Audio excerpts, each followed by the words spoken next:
오늘 말씀의 주제는 소유와 생명입니다.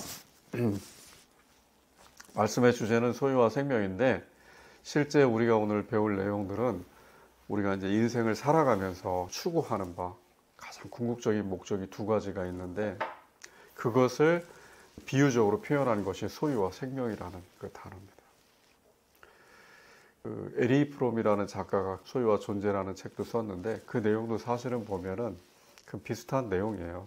오늘 전달드린 그 말씀과 일치하지 않지만 비슷한 의미를 담고 있습니다. 길가에 어떤 아름다운 꽃이 있으면 그 꽃을 그대로 두고 지켜보는 것이 오히려 참된 소유지 그것을 꺾어서 가져가는 것이 소유가 아니다. 왜냐하면 그것을 내 소유로 취하는 순간 그 꽃은 생명을 잃고 사라지기 때문에 이 세상에서 없어지기 때문에 결국에는 나 자신의 소유를 위해서 가져왔지만 소유가 아니고 멸절, 죽음을 택했다 하는 것과 같은 의미예요.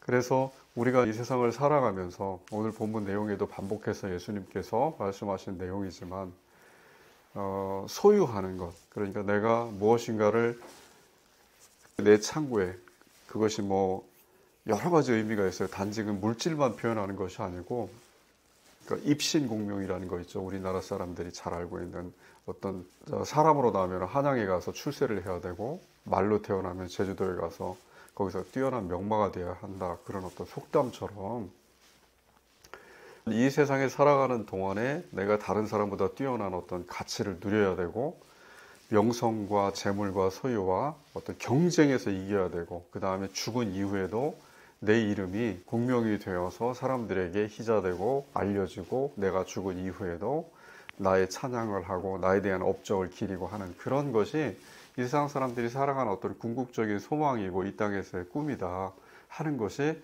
사실은 거기에 대해서 반발할 특별한 이유가 없을 만큼 일반적으로 알려져 있는 어떤 삶의 목적이고 방향입니다. 우리는 이제 그리스도인으로서 하나님께서 말씀을 통해서 우리에게 어떻게 가르치고 계신가, 과연 그리스도인들은 이 세상을 어떻게 바라봐야 되는가. 정말 이 세상 사람들과 우리는 사실 굉장히 비슷하거든요. 비슷한 게 아니라 사실은 동일해요. 우리가 그리스도인으로서 이 세상 사람들과 무엇이 비슷한가를 찾기보다 다른 점이 무엇인가를 찾는 것이 오히려 더 빠른 것일 수도 있어요. 그러니까 어떻게 보면은 우린 99.9% 이 세상 사람이고 0.1%만 우리가 이 세상 사람과 그리스도인으로서 다른 점이 무엇이다 하는 것을 아마 이야기할 수 있을 거예요. 생각으로는 얼마든지 할 수 있어요. 책을 쓰라면 얼마든지 오늘 이 자리에서 10페이지든 20페이지든 쓰라고 하면 쓸 수 있습니다.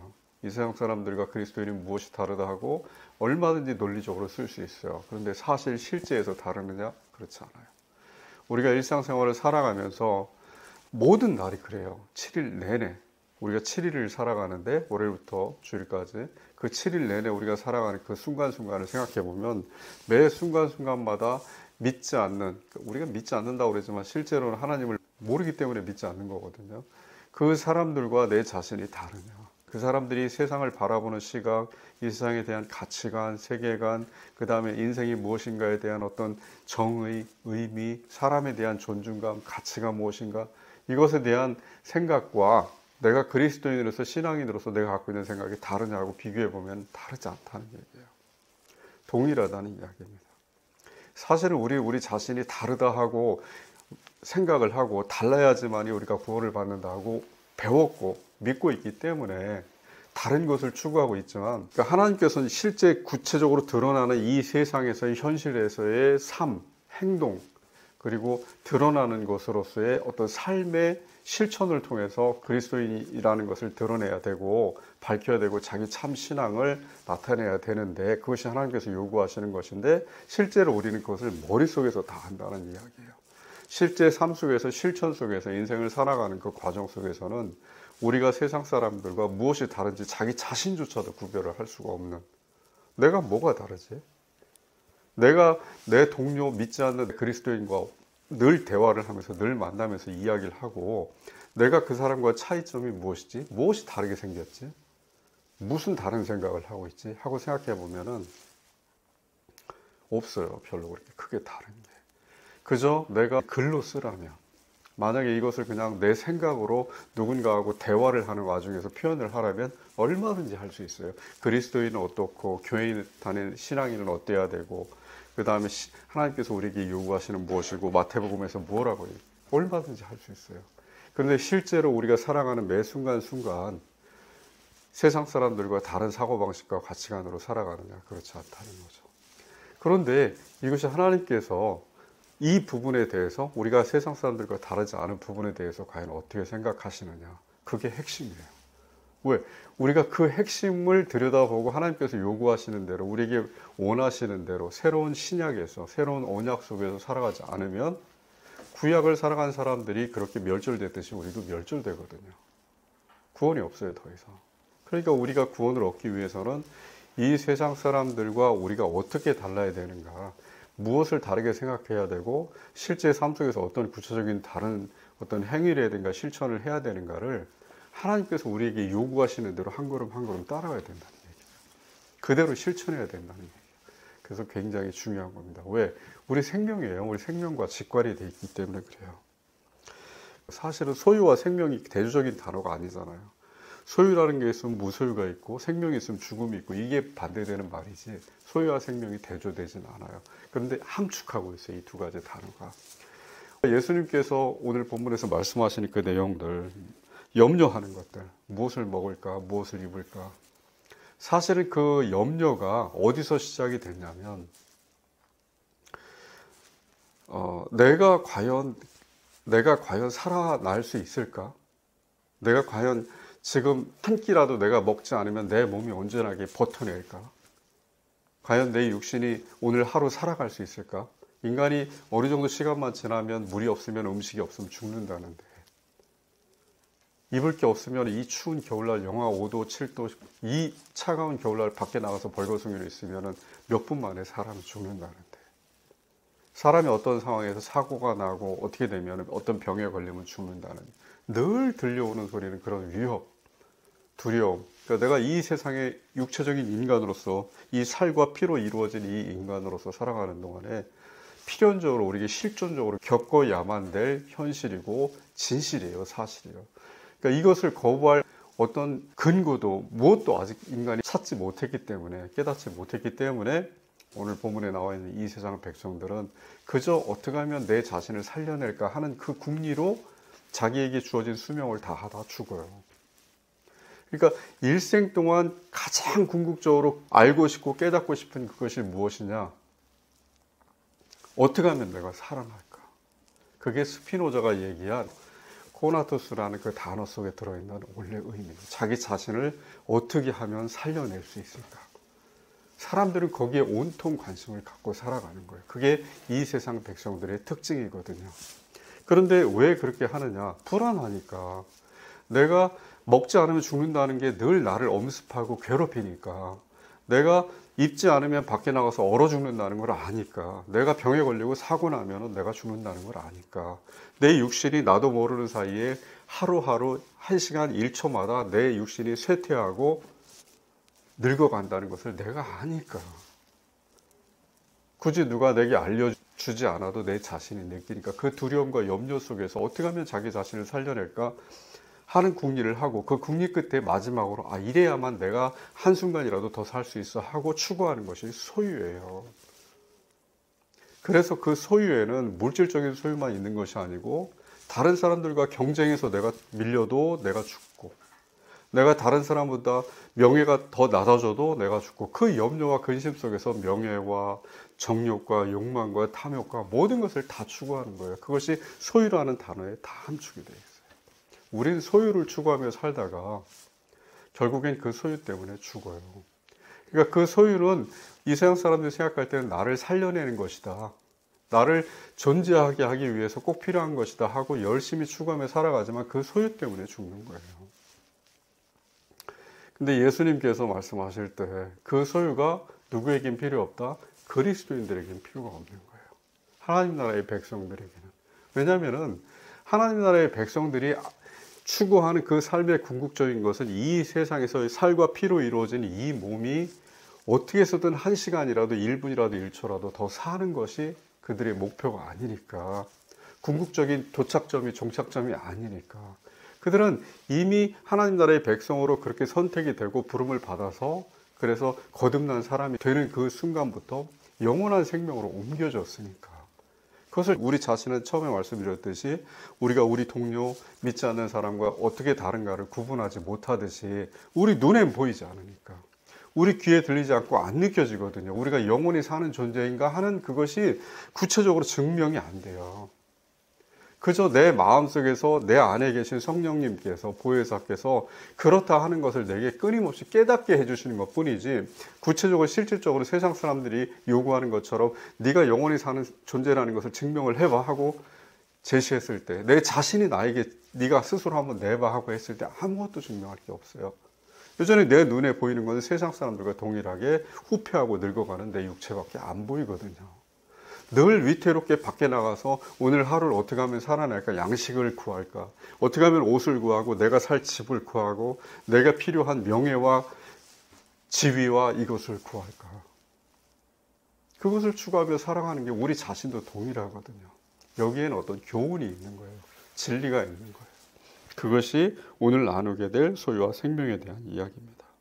생명이라는 것은 예수님께서 오늘 우리에게 요구하시는 그 생명은 이 세상 사람들과 다르게 사는 것이, 다르게 생각하면서 다른 것을 추구하며 사는 것이 너희의 생명의 근원이다 하는 거예요. 그게 뭐냐면은 우선은 알아라. 우선은 너희가 이 세상 사람들과 어떻게 다르다는 것을 첫 번째 알아야 될 것은, 너희는 이 세상 사람들이 추구하는 그 소유를 통해서 너희 목숨을 살려낼 수 없다는 것, 그 진리.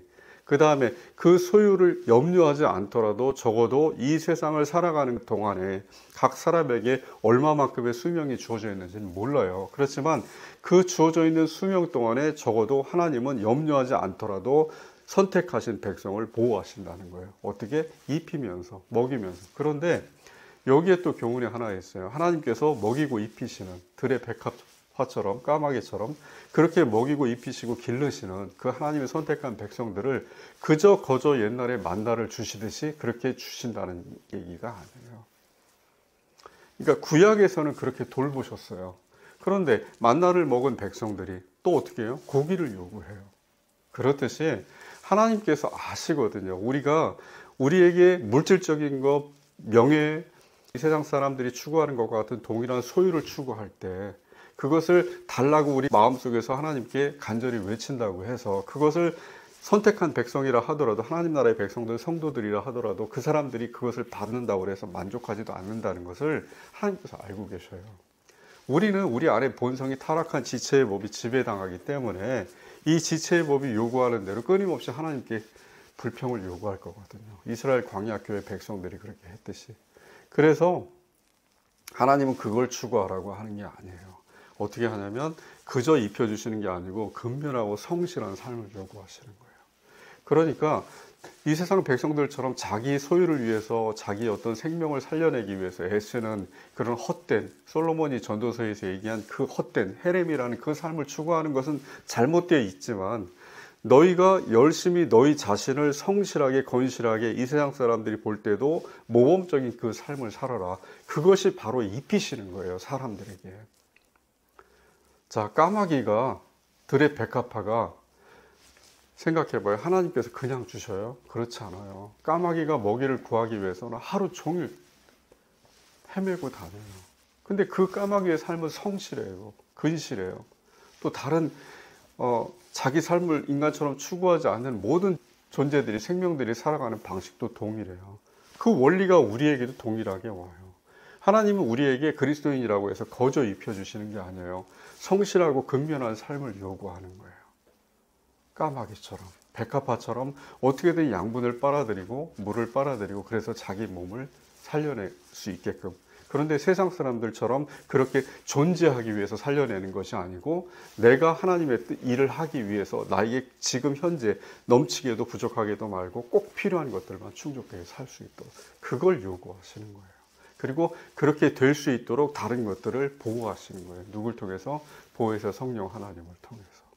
그것이 오늘 본문의 내용과 연관되어 있는 또 다른 교훈들, 그러니까 이 세상에 대해서 그리스도인들이 어떻게 바라봐야 되는 그 내용과 관련이 있어요.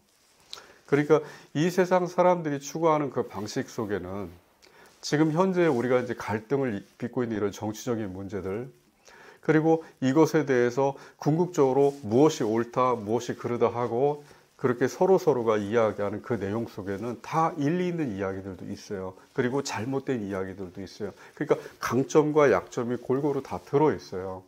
그런데 궁극적으로 우린 그리스도인으로서 어떻게 여기에 대처해야 되는가, 대응해야 되는가 하는 것이 중요하잖아요. 궁극적으로 우리에게 하나님께서 요구하시는 그 내용은 어디에 나와 있냐면 사도행전에 나와 있는 바울의 태도예요. 바울은 종교적인 문제, 유대인들이 바라볼 때 종교적인 문제로는 바울을 형사법적인 처벌을 할 수 없으니까 그 유대교 지도자들이 바울을 고발을 해요. 누구에게 고발하냐면 정치계에다 고발하는 거예요. 실정법을 가지고 인간을 사형에 처할 수 있고 감옥에 구금할 수 있는 그 실제적인 법을 갖고 있는 우리가 알고 있는 정사, 권세, 이 세상의 주권자들, 그들에게 고발을 한 거예요. 고발을 해서 바울이 여기저기 끌려다녀요. 벨릭스라는 총독, 베스토라는 그 총독에게도 끌려가기도 하고 또 아그리빠라는 헤롯의 증손자죠. 그 왕에게 끌려가기도 해요. 그래서 심판을 받아요. 거기서 바울이 보여주는 태도가 있어요. 바울은 철저하게 자기가 로마 시민권자, 즉 이 세상의 법을 준수하는, 그리고 이 세상의 어떤 법적인 시민으로서의 자기가 갖고 있는 합법적인 권리를 당당하게 선포해요. 동시에 유대인들의 율법에 대해서 바울이 이곳저곳에서 그 율법은 절대로 하나님의 복음과 같이 인간을 살려낼 수 있는 것이 아니다 하고 그렇게 비판했음에도 불구하고 아나니아라는 대제사장이 바울에게 어떤 심한 명령을 내렸을 때, 바울을 때리라고 했을 때 바울이 거기에 대해서 비판을 해요. 비판을 하고 거기에 대해서 이 사람이 아나니아 대제사장, 유대교의 대제사장이라는 이야기를 설명을 들었을 때는, 그러니까 이 세상의 어떤 법적인 지배자들, 지도자들, 주권자들에 대한 순종과 복종을 이야기하는 출애굽기 22장에 나와 있는 그 도덕에 관한 법, 그 내용을 예시로 들면서 나는 몰라서 그렇게 했다, 나는 철저하게 율법을 지킨다 하고까지 이야기를 해요. 그러니까 우리가 잘못해서 바라보면은 율법을 비판하는 듯 하면서 율법을 스스로 준수하는 그 이중적인 모습이 바울에게 나타나요. 근데 여기엔 교훈이 있는 거예요. 이게 바울의 머릿속에서 발상된 게 아니에요. 예수님께서 그렇게 공생애를 사셨거든요. 그러니까 예수님께서는 우리가 정치적인 중립이라고 하는 중립에 계신 게 아니에요.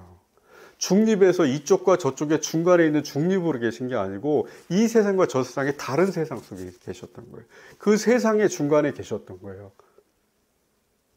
칼바르트가 얘기하는 그 탄젠트라고 하는 그 직선과 곡선 사이의 그 접점 사이에 계셨던 거예요. 예수님이. 그래서 양쪽을 중개하신 거예요. 그런데 이 중개할 때 세상 사람들이 요구하는 것, 우리는 이야기할 때 그리스도인은 우파와 좌파의 중간에서 매개체가 되어야 된다 하는 그게 아니에요. 그것은 이미 그 이야기 속에는 이 세상의 사람들 중에 하나로서 그렇게 개입해야 된다는 그 이야기예요. 근데 예수님은 그게 아니고 전체로서의 이 세상과 전체로서의 하나님 나라의 중간에 계셨던 거예요. 이것을 지금 바울이 보여주는 거예요. 그러니까 나는 내가 지금 비록 이 세상의 율법을 지키지만 내가 지금 너희가 결정해 놓은 대로 나는 1심, 2심, 3심, 최종심까지 가서 합법적인 그 재판을 받을 것이다. 거기에 철저하게 준수를 하고 나는 너희들이 세우는 그 법에 대해서, 이 세상의 법에 대해서 그리스도인으로서 어떤 태도를 보여줄 것이다. 그것이 예수님께서 우리에게 원하시는 것이다 하는 것을 표본으로서, 실천으로서, 모범으로서 보여주는 거예요. 그러기 위해서 바울이 한 그 행적들 하나하나 우리가 살펴보는 게 중요해요. 그런데 방금 전에 말씀드린 대로 이 세상의 어떤 대립자들, 좌파와 우파라고 우리가 지금 한국에서 얘기하는 참 흔한 이야기도 있고 또 다른 데는 다른 어떤 그 대립자들이 있겠죠. 그 대립자들 사이에 매개자, 화해자, 중개자로 서는 게 아니에요, 절대로. 그런데 그 서는 사람이 있어요. 그게 누구냐면 우리가 사도행전 24장 한번 보겠습니다. 사도행전 24장에 보면은 이 아나니아, 그러니까 유대교에서 바울을 고발해서 유대 총독에게 재판정에 세우는 그 소송의 대리자로서, 소송의 주체로서 누가 나오냐면 아나니아 대제사장이 나오고, 이 제사장이 법적인 그 문제를 해결해서 어떤 한 인물을 데리고 와요. 그게 누구냐면은 24장 1절에 나와 있는 변호사 더들로예요. 이 더둘로 변호사가 하는 일은 뭐냐면 이 사람은 신분은 유대교인이에요. 그리고 유대교의 변호사예요. 아나니아 대제사장의 변호사예요. 그런데 실제 하는 일은 종교법으로 해결할 수 없는 문제를 세상의 실정법, 지금 현재 대한민국 국법이 됐든 아니면 미국의 법이 됐든 전 세계 독일의 법이 됐든 그 법에 호소해서 거기에 불법적인 요소가 있으면 상응한, 응당한 결과를 초래하게끔 그렇게 이끌어지게끔 그렇게 하는 법률 전문가예요. 근데 이 사람이 하는 태도를 한번 볼까요? 이 사람이 바울을 고발하면서 벨릭스라는 유대 총독이에요. 로마에서 파견된 유대 지방을 다스리는 총독이에요. 그 총독이 뭐라고 얘기를 하냐면 2절에 바울을 부르매 더둘로가 고발하여 이르되 벨릭스 각하여 유대 총독입니다. 우리가 당신을 힘입어 태평을 누리고 또 이 민족이 당신의 선견으로 말미암아 여러 가지로 개선된 것을 우리가 어느 모양으로나 어느 곳에서나 크게 감사하나이다. 어떤 느낌이 드세요? 지금 현재 우리 민족 내에서 우리 국가 내에서 일제시대가 우리 근대화를 이끌었다는 그 찬양을 하시는 분들이 있어요. 그것이 옳고 그르다는 정치적인 문제를 여기에 대해서 이야기하고 싶지 않아요. 그런데 이 문제에 대해서 중요한 것은 하나님께서 어떻게 보시느냐 하는 거예요. 오늘 나와 있는 이 변호사 더둘로가 하나님의 종으로서 그렇게 등장한 인물이에요? 아니에요. 바울의 대적자로 나와 있어요. 바울의 대적자, 이 세상 백성의 법적인 변호사로 나와 있어요. 그런 인물로 사도행전에 등장을 한 거예요. 아주 대표적인 성경에 나와 있는 그 내용은 그냥 우연히 된 게 없다고 말씀드리잖아요. 늘 하나님께서 섭리로서 어떤 인물이 등장하든 거기에 계획을 하시고 거기에 섭리적으로 등장시키신 거예요. 그 변호사가 나타내는 것이 무엇이겠어요? 유대 민족은 식민지였어요. 그 당시에 로마 제국에 식민지인데 그 식민지에서 로마 제국의 종교 유화 정책, 지금 마치 우리나라에서 펼치듯이 전 세계에서 펼치듯이 종교에 대해서 자유롭게 할 수 있는 헌법적인 권리를 백성들이 향유하게끔 했어요. 그것을 누리고 있는 유대교인들 사이에서 여러 가지 국가를, 민족을 다시 재건하고 다윗의 왕조에 대한 그 대망, 희망, 소망을 가지고 다시 부흥된 독립된 이스라엘 국가를 꿈꿨지만 실제 정치적으로 그것이 불가능한 상태에 있었기 때문에 어떻게 해서든 그 사이에서 조화를 이루고 조율을 하면서 자기들이 살아나기 위해서 육체적으로 소유를 통해서 살아내기 위한 그 고육지책 속에서 강구를 하며 사는 그 상황이었어요. 그러니까 아나니아 대제사장도 속마음으로 보면은 참된 그 사람이 유대교 대제사장이었다면 다윗의 왕조로 다시 이스라엘 독립국가로 돌아가는 것이 그 사람들의 최종적인 목표였을 거예요. 그렇지만 현실 상황과 조율을 하면서 살아가야 되기 때문에 더둘로라는 변호사도 필요하고 또 여러 가지 정치적인, 경제적인, 문화적인 어떤 타협과 절충이 필요했겠죠. 그런데 지금 중요한 것은 하나님의 대적자로 그 대표적인 인물로 등장한 변호사 더둘로가 하는 이야기예요. 여기에 벨릭스 유대 총독에게, 식민지 지배자에게 당신을 힘입어 태평을 누린다고 이야기를 해요. 또 이 민족이 당신의 선견으로 말미암아 여러 가지 개선됐다고 이야기를 합니다. 그것이 사실이라 하더라도 중요한 것은 우리가 지금 해석할 때 이 사람이 어떤 내용으로 우리가 어떻게 해석해야 되는가 하는 것을 이미 예수님께서, 하나님께서 표본으로 보이시는 과정에서 이 내용이 나온 거예요. 이 사람은 정치적인 절충 타협자예요. 이 사람이 어떻게 보면은 우리가 그토록 얘기하는 좌파와 우파의 매개자, 화해자, 중재자로 서 있는 거예요. 그 태도를 보여주는 거예요. 더둘로가. 더둘로와 더둘로 뒤에서 더둘로에게 모든 것을 맡기는 아나니아 대제사장, 그리고 그 대제사장이 대표로 하는 유대교 전체 사회, 공회가 그 모양이었던 거예요. 절대로 지금 현재 기독교 교회는 좌파와 우파의 중재자가 돼서는 안 돼요. 매개자, 화해자가 돼서는 안 돼요. 그것은 소유를 추구하는 사람들이 경쟁자 사이에서 이 경쟁자들의 다툼을 완화시키기 위한 또 하나의 경쟁자로 서는 거예요. 그것은 생명을 추구한 그리스도인들의 삶이 아니에요. 그렇게 살아서는 안 돼요. 생명의 원래는 이 땅에 있지 않거든요. 생명은 이 땅에서 우리가 취하는 곡식으로 유지될 수 있는 게 아니에요. 그것은 생명이 아니고 육체의 원리예요. 이 육신이 살아가는 원리예요. 육신은 살아갈 수 있어요. 우리가 곡물을 취해서 피와 살을 먹음으로 해서 다른 동물에 살 수 있어요. 그런데 우리가 영원히 살 수 있어요? 아니, 우리는 멸절돼요. 우린 공멸해요. 우리는 지금 우리가 바라보는 이 세상이 굉장히 발달되어 있고 고층 빌딩과 여러 가지 기술이 발전되어 있어서 무엇인가 희망적인 거라고 생각을 하지만 진실로 우리 속 내면을 한번 들여다봐요. 우리는 시간이 가면 갈수록 과학과 기술이 발전해서 일상에 살아가는 모습이 우리가 영화에서나 봤던 그 모습으로 나아갈수록 속에서는 불안감이 더 커져요. 아, 이제 멸절의 시간, 종말의 시간이 다가오는구나. 점점점 째깍째깍 얼마 남지 않았구나. 이것이 우리 개인의 생각이에요? 아니, 대부분의 지성인들, 지혜인들, 이 세상의 지혜, 소피아를 추구하는 사람들의 공통되는 의견이에요. 우린 얼마 남지 않았어요. 지금 현재 벌어지는 일들만 봐도 언제 어떤 사고가 우리에게 발생할지 몰라요. 누가 핵폭탄의 버튼을 먼저 누를지 몰라요. 언제 위성이 우리 지구에 떨어질지 아무도 몰라요. 그 위태함 속에서 살아가는 거예요. 근데 여기서 이 세상 사람들이 추구하는 그 경쟁 속에 우리도 끼어들겠다? 그래서 그 사람들 사이에서 중재를 하면서 좌파 우파의 매개자가 되겠다? 그렇게 해서 우리 국가의 민족의 번영을 세우겠다? 그것은 오늘 밤에 내가 내 창고에 가득 물건을 쌓아두고 내일 내가 편하게 살겠다고 꿈꾸는 이 세상 백성들, 사람들의 생각과 동일한 거 아니에요? 똑같잖아요. 우리 국가의 번영, 민족의 미래, 이게 있겠어요? 하나님께서 이미 성경을 통해서 결정해 놓으신 거, 우리가 그리스도인으로서 귀가 닳도록 들었던 그 내용들, 곧 이 세상은 종말이 다가온다. 그것을 우리 스스로 무시하는 거예요? 아니면은 그저 내가 이 세상에 살아가는 동안 내 시대만큼은 평화로워야 된다 하는 겁니까? 다 말이 안 돼요. 이 세상 사람들은 우리 스스로 우리 자신과 돌이켜보면 아무것도 구별할 수 없는 것 같지만 그렇게 비슷하지만 실질적으로 그 사람들이 추구하는 최종점은 죽음이에요. 마지막이에요. 사라짐에 육신을 추구하는 거예요. 우리는 그 길로 안 가요. 반대 길로 가요. 그런데 이 세상에 살아가는 동안에는 사도행전에서 바울이 보여준 것처럼 우리는 이 세상의 법을 지키고 준수해야 돼요. 로마서 13장에서 가르쳤듯이 고린도전서, 베드로전서에서 이야기했듯이 지키면서 살아가야 돼요. 왜?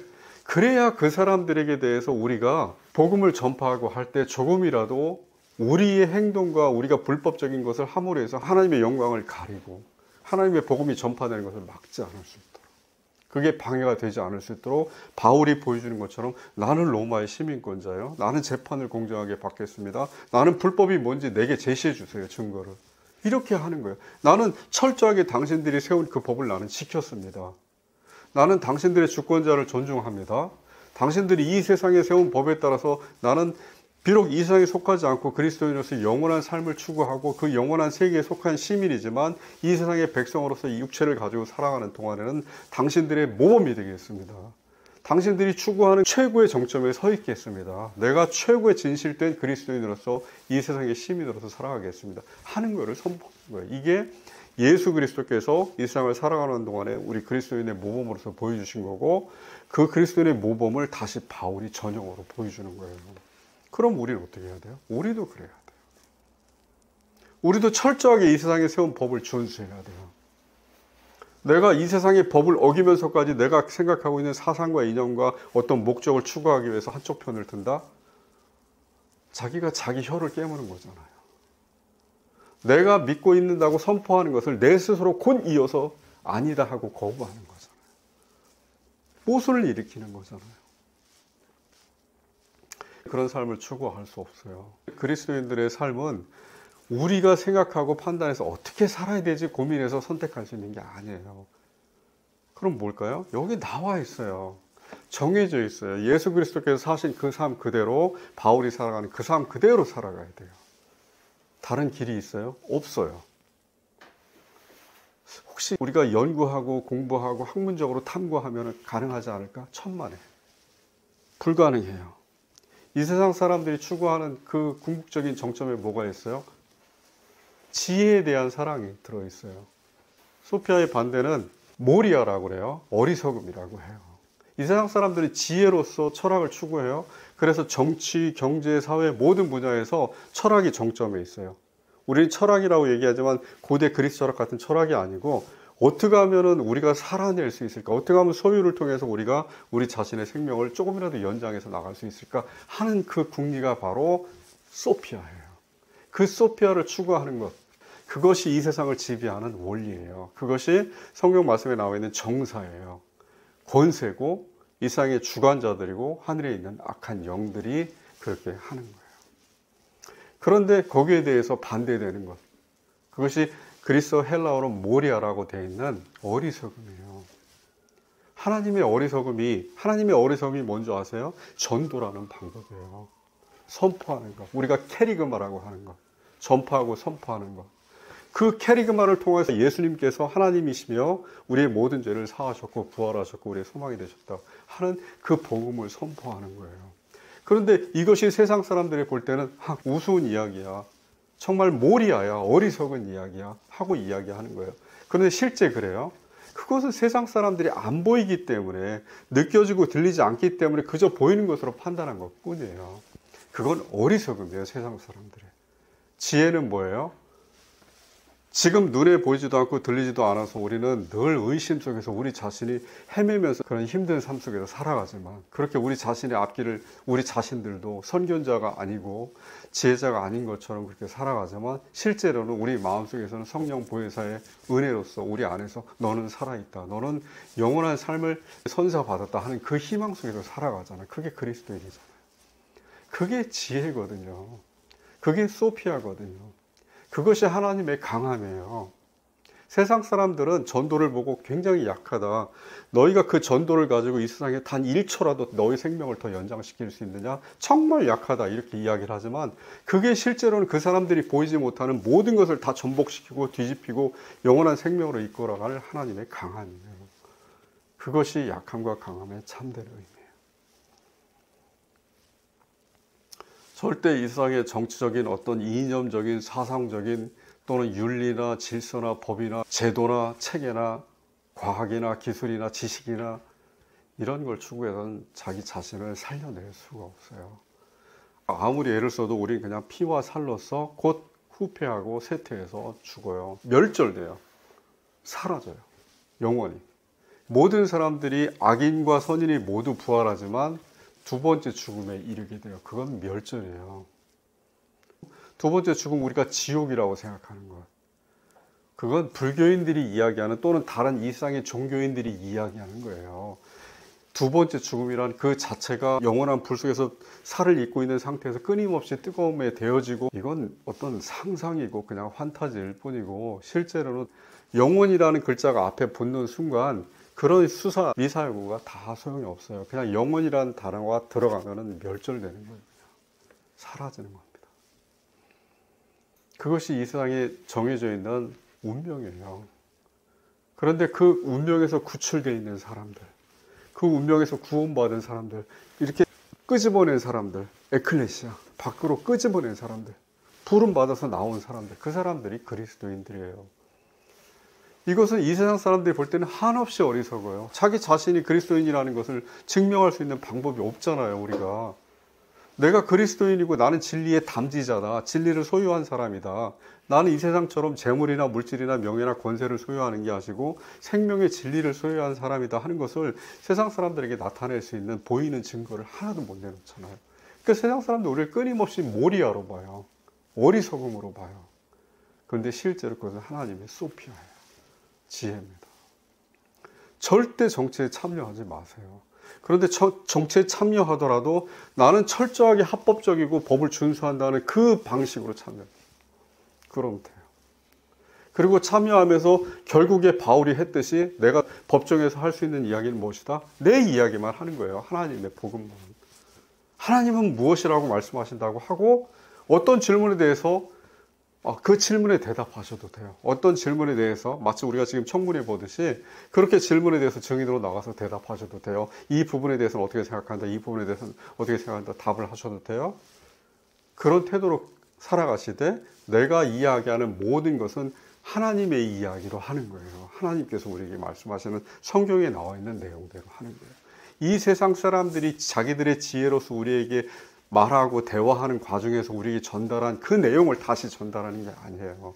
우리는 우리의 지혜로서 가는 거예요. 어떤 지혜? 하나님 나라의 지혜. 이 세상 사람들이 여러 분파로 갈려서 서로 싸우면서 옳다 그러다 이념이 어떻고 이 세상이 어떻고, 그건 그리스도인들과 상관이 없어요. 하나님 나라. 생각해 보세요. 당신에게 주어져 있는 생명의 날이 얼마나 남아 있는지. 아무리 그리스도인들이 국가니 민족이니 이것에 대해서 변호사 더들로처럼 그렇게 생각을 하고 이야기를 해도 변호사 더들로가 곧 어디로 갈 운명이에요? 생각해 보세요. 아나니아 대제사장이 어디로 갔을까요, 지금? 그걸 생각해 보셔야 돼요. 그게 오늘 교훈의 진리입니다. 그 생명의 원리는, 생명의 방법은 이 세상 사람들이 추구하는 것처럼 그렇게 기술적이지 않아요. 그렇게 무엇인가 근시적이지 않아요. 짧은 눈으로 바라보는 게 아니에요. 우리는 영원한 눈으로 보는 거예요. 그 길로 가는 거예요. 그러면서 우리 자신은 이 세상에서 가장 앞에 있는 가장 철저한 근면성실한 사람이고 가장 합법적인 사람이고 법에 대해서 철저히 준수하는 사람이고 아무리 작은 법이라도 자기에게 굉장히 엄격한 사람이고 그 자세로 살아가는 거예요. 어느 누구도 이 세상 사람들이 그리스도인들의 삶에 대해서 저들은 불법의 사람들이다 하고 탓을 못하게. 그래서 우리가 전파하는 캐리그마의 복음이 방해되지 않게 살아가는 거예요. 그게 그리스도인들의 삶의 전부입니다. 꼭 이것을 다시 되새기시면서 신앙에 대해서 늘 한 걸음 한 걸음 하나님께 더 발전되고 더 진보된 삶을 살아갈 수 있도록 하나님께서 원하시는 뜻에 따라 살 수 있도록 기도하시는 프랑교회 교인들 되시기를 주님의 이름으로 축원드립니다.